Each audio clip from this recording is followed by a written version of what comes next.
আসসালামু আলাইকুম। আপনারা সবাই কেমন আছেন? প্রতিদিনের মতো আজকেও আমি আপনাদের সাথে রান্না বান্নার ভিডিও নিয়ে চলে আসলাম।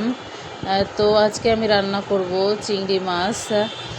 তো প্রতিদিন আমি ভিডিও দেওয়ার চেষ্টা করি, কিন্তু সেভাবে হয়ে ওঠে না, ভিডিও করা হয়ে ওঠে না, কারণ আমি একা একা ভিডিও করি। তো আমাকে হেল্প করার মতো কেউ নাই, তো আমি একা একাই ভিডিও করি, যতটা সম্ভব ততটা করার চেষ্টা করি।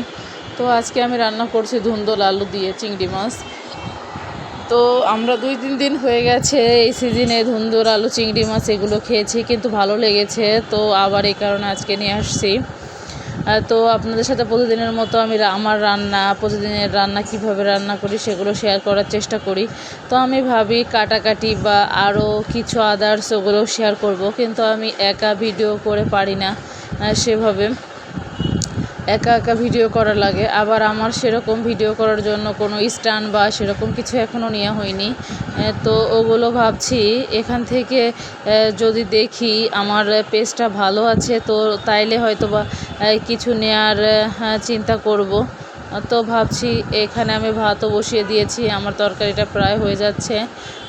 তো আমার ভাতও ওইদিকে হয়ে যাচ্ছে, তরকারিও ওইদিকে হয়ে যাচ্ছে, যাতে তাড়াতাড়ি হয়ে যায়, কারণ আজকে রান্না করতে প্রচুর লেট হয়ে গেছে। এই জন্য 2 চুলায় বসাই দিচ্ছি যাতে তাড়াতাড়ি হয়ে যায়। তো কারণ আমি একা এইসব কাজ করে, রান্না টান্নার কাজ করে, আবার মনে করেন হচ্ছে ভিডিও করা, এই রুমে আরও আনুষঙ্গিক যেসব কাজ কাম আছে ওগুলো করা লাগে।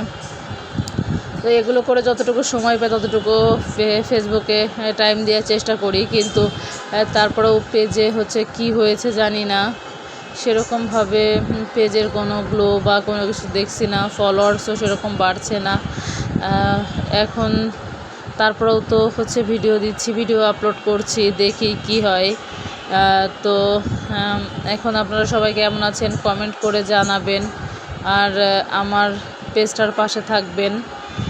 অবশ্য আমি তো নতুন, সেভাবে পেজ সম্পর্কে কোনো কিছু বুঝি না, পেজের ভিতর থেকে কোনো কিছু চালু করা লাগবে কি না। তো যতটুকু ইউটিউব দেখে শেখা ততটুকু চেষ্টা করি। তো দেখেন আমার ভাতটা বলক এসে গেছে, ভাতটাও আমার একটু পরে হয়ে যাবে। তো আমি আপনাদের সবার সাথে রান্নার ভিডিওটা শেয়ার করলাম। আমি এভাবে প্রতিদিন রান্না করি, আর তাড়াতাড়ি যখন দরকার হয় প্রয়োজন তখন 2 চুলায় বসাই দিই, আর যখন আমি আস্তে আস্তে রান্না করি তখন 1 চুলায় তরকারিটা বসাই দিই। তো এখানে আমি চিংড়ি মাছ ধুয়ে রেখেছি, এটা হচ্ছে আমি ভাজির ভিতরে দিব। তো এই জন্য রাখছি, এই 4টার খোসা ফালাই নিয়ে আমি খোসাটা ফালাই দিব, কারণ খোসা রাখি না।